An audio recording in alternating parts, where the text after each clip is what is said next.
In today's video, I'm going to be ranking the Resident Evil games that I have played. So without any further ado, let's go ahead and get into today's video.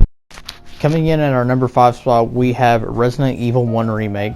Resident Evil 1 Remake was released back in 2002 on the GameCube, and although I'm playing on the PS4 version, this is pretty much how it looked, and it looks absolutely phenomenal.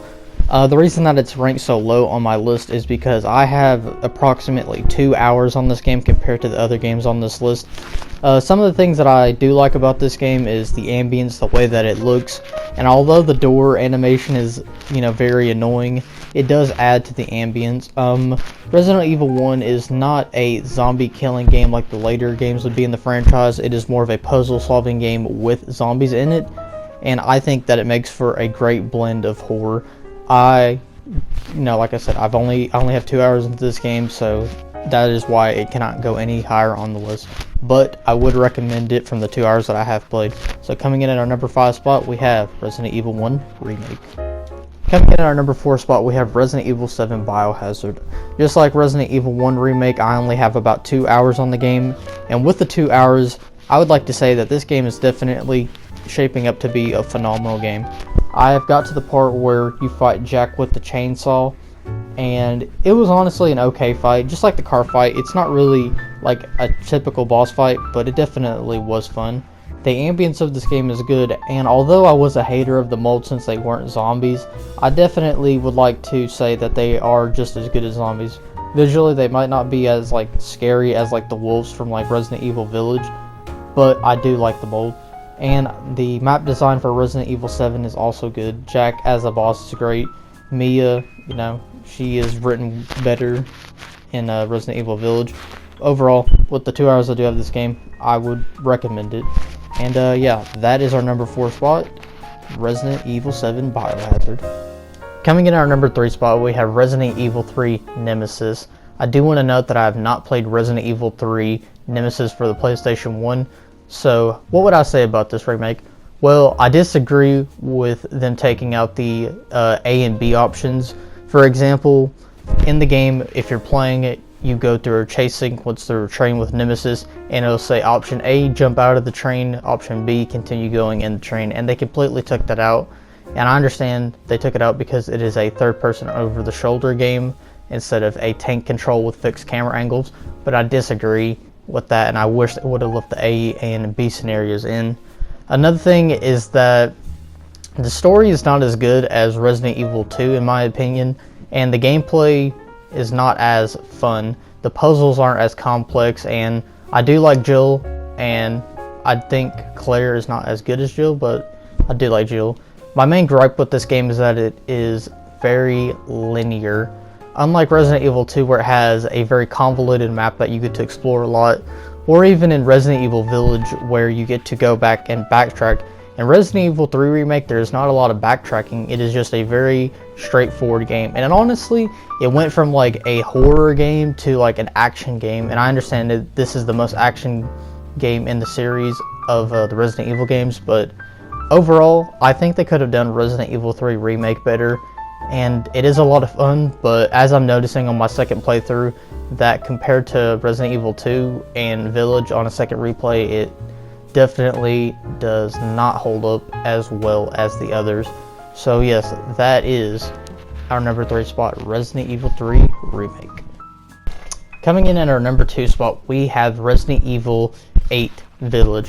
One thing I would like to address about this game is the main story. For me personally, it just honestly doesn't make any sense how Rose got split into 4 parts. I think they could have, written that better, but they unfortunately did not. Hopefully whenever they make the DLC for this game, it is better in the writing department, because the gameplay for me personally and a lot of other people is where this game shines.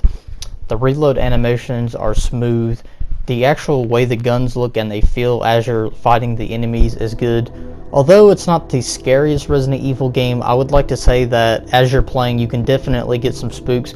As you could tell in the gameplay that you're watching, it's a basement full of blood, and you have all these zombie-esque enemies coming after you, and they're definitely not as scary as the mold or the werewolves in this game, but they're definitely something. And I mean, they have swords. I mean, that is pretty cool. But yeah, overall, Story is not where this game shines, so if you're looking to get a Resident Evil game with a good story, I wouldn't recommend this one. But if you want a Resident Evil game that is scary and the gameplay is phenomenal, then this is definitely for you. And yeah, that is our number 2 spot, Resident Evil Village. It should come as a surprise to absolutely no one what number 1 was always going to be. Coming in at our number 1 spot is Resident Evil 2 Remake. I have yet to play Resident Evil 2 Original from the PlayStation 1, but what I have played from Resident Evil 2 Remake is just one of the best games I've ever played. The story is definitely the best in the franchise. Leon A and then Claire B. Leon, you're going through the police station and you're trying to help out Officer Brown, but he's like, you need to save yourself and help the people of the city. And then with Claire, she's just trying to find her brother, Chris Redfield, and he's basically on holiday, and so she just came here for absolutely nothing. But she meets this girl, I forget her name, here's what her name is right now. And so basically, you have these 2 different playthroughs, but one thing that the remake definitely should have not taken away was the zapping system. The zapping system is where, let's say you go to the police room and you grab a deagle, or for Claire it could have been an extra item slot. Let's say on Claire's playthrough you grab the extra item slots. On Leon B, you would not be able to get that, you can only get the deagle. I think they should have included that. But besides that, I think Resident Evil 2 is just the absolute cream of the crop. I think it might be the best of what the Resident Evil franchise can do as a horror game. Exploring the police station is great. You fight zombies, lickers, and you obviously have, X gonna give it to you, Mr. X. And that boss fight is definitely way better than Nemesis in Resident Evil 3 Remake. And the interconnectedness of the police station is absolutely phenomenal.